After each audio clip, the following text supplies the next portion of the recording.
warahmatullahi wabarakatuh. Salam sejahtera bagi kita semua. Kami, mahasiswa STI Ahmadani, Program Ilmu Administrasi Negara semester 6. Dalam video ini, kami akan mempresentasikan materi tentang teknik akuntansi keuangan sektor publik.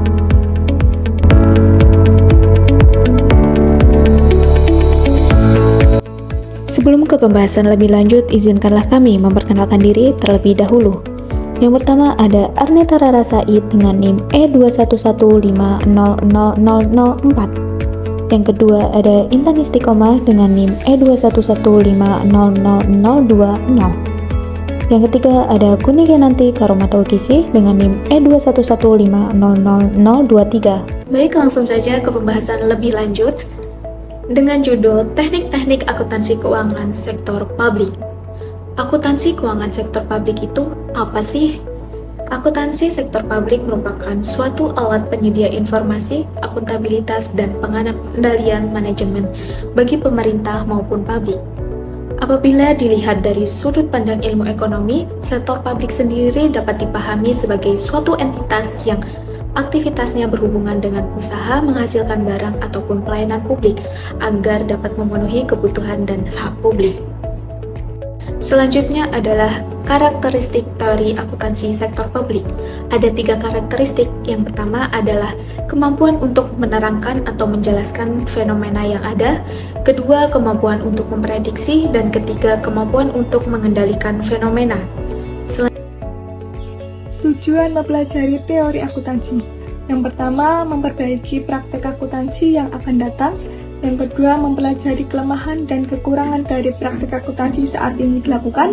Yang ketiga, memahami praktek akuntansi yang ada saat ini. Hambatan yang dihadapi akuntansi sektor publik. Yang pertama, daya banding. Semakin objektif suatu laporan keuangan, maka akan semakin tinggi daya bandingnya.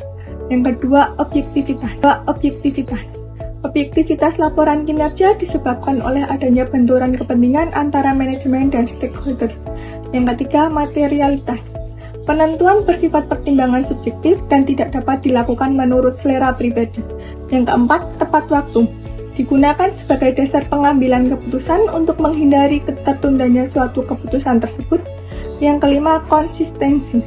Menghasilkan laporan keuangan organisasi selama beberapa periode waktu secara berturut-turut. Yang keenam, ekonomis. Manfaat yang diperoleh harus lebih besar dari biaya yang dikeluarkan. Yang selanjutnya ialah sistem akuntansi sektor publik. Yang pertama, identifikasi kegiatan operasi yang relevan. Jadi, hanya kejadian dan kegiatan ekonomi yang relevan saja yang akan dicatat dalam sistem akuntansi keuangan. Yang kedua, menghitung pengaruh masing-masing operasi. Pada prinsipnya, suatu operasi itu dapat dicatat atau diakui pada tahap tertentu dari suatu proses transaksi. Yang ketiga, pengklasifikasian kegiatan operasi secara tepat, di mana dapat kita pahami bahwa kesalahan akuntansi dapat diketahui dan dilacak sehingga dapat dilihat berpengaruh atau tidaknya kepada pihak ketiga. Dan yang keempat, adanya sistem pengendalian untuk menjamin reliabilitas. Karena biasanya terdapat kesamaan akuntansi keuangan baik pada sektor publik maupun swasta. Yang selanjutnya ialah teknik akuntansi sektor publik. Yang pertama ialah akuntansi anggaran, di mana akuntansi dengan anggaran merupakan praktik akuntansi yang banyak digunakan oleh sektor publik, khususnya pemerintah yang mencatat dan menyajikan akun operasi dalam format yang sama dan sejajar dengan anggarannya. Selanjutnya adalah akuntansi komitmen. Akuntansi komitmen adalah sistem akuntansi yang mengakui transaksi dan mencatat pada saat order dikeluarkan dan terkadang hanya menjadi subsistem dari sistem akuntansi utama yang dipakai organisasi. Jadi, akuntansi komitmen ini dapat digunakan bersama baik dengan basis akuntansi kas maupun basis akrual. Nah, tujuan utama akuntansi komitmen ini adalah untuk pengendalian anggaran. Jadi, agar manajer dapat mengendalikan anggaran, ia perlu mengetahui beberapa besar anggaran yang telah dilaksanakan atau digunakan jika dihitung berdasarkan order yang telah dikeluarkan. Selanjutnya adalah akuntansi dana. di mana dalam organisasi sektor publik, permasalahan utama yang dihadapi adalah pencairan sumber dana dan alokasi dana karena dana merupakan dasar fundamental akuntansi dan pelaporan keuangan untuk organisasi sektor publik yang secara khusus berkaitan dengan pengelolaan dan pencatatan transaksi keuangan dengan melibatkan dana atau sumber keuangan tertentu. Jadi di mana dana merupakan sebuah kesatuan akuntansi tersendiri yang terpisah berdasarkan tujuan tertentu. Kesatuan akun sendiri yaitu terdiri atas aset atau aktiva, kewajiban, dan ekuitas dana. Jadi bagi organisasi nirlaba dan kalangan instansi pemerintah, dana adalah suatu entitas akuntansi tersendiri. Selanjutnya yaitu terdapat dua jenis dana yang digunakan dalam akuntansi sektor publik. Yaitu yang pertama adalah dana yang dapat dibelanjakan. Jadi yang dimaksud di sini adalah dana digunakan untuk mencatat nilai aktiva, utang, perubahan aktiva bersih, dan saldo dana yang dapat dibelanjakan untuk kegiatan yang tidak bertujuan mencari laba atau keuntungan.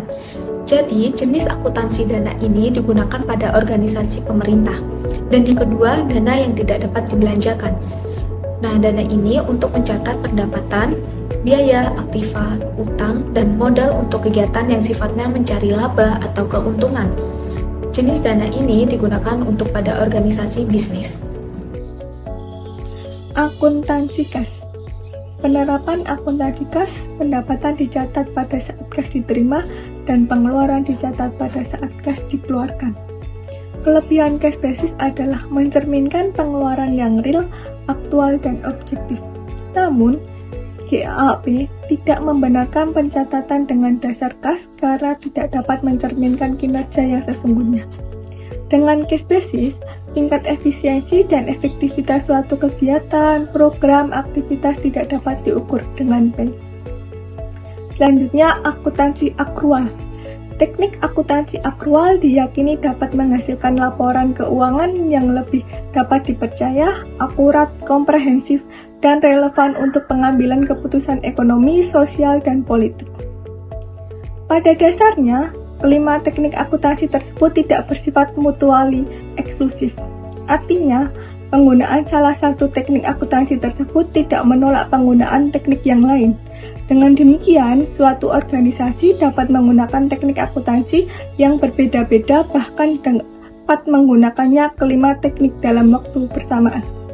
Yang selanjutnya ialah basis akuntansi keuangan sektor publik memiliki dua macam, yaitu basis kas dan basis akrual. Basis kas sendiri ialah penerapan akuntansi berbasis kas yang pendapatannya dicatat pada saat kas diterima dan pengeluaran dicatat ketika kas dikeluarkan.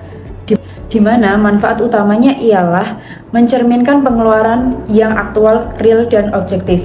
Yang kedua, basis akrual, di mana pencatatan akuntansi berbasis akrual diyakini dapat menghasilkan laporan keuangan yang lebih komprehensif dan relevan untuk pengambilan keputusan ekonomi, sosial, dan politik. Pendapatan dan biaya yang diakui pada saat hak diperoleh atau kewajiban itu terjadi. Kesimpulan dari materi kami ialah akuntansi keuangan sektor publik adalah pemberian laporan keuangan kepada pihak eksternal organisasi, sehingga untuk menghasilkan laporan keuangan sektor publik yang relevan pasti memiliki beberapa hambatan. Di antaranya ialah objektivitas, konsistensi, daya banding, tepat waktu, ekonomis dalam penyajian laporan, dan juga materialitas.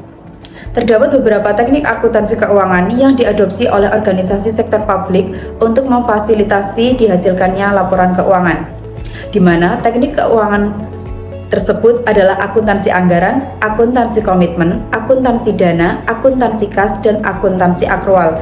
Masing-masing dari teknik akuntansi tersebut memiliki kelebihan dan kekurangan, dan di antara ketiga teknik tersebut bersifat mutuali eksklusif.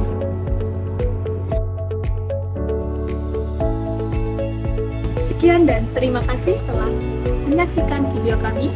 Jangan lupa like, comment, dan subscribe.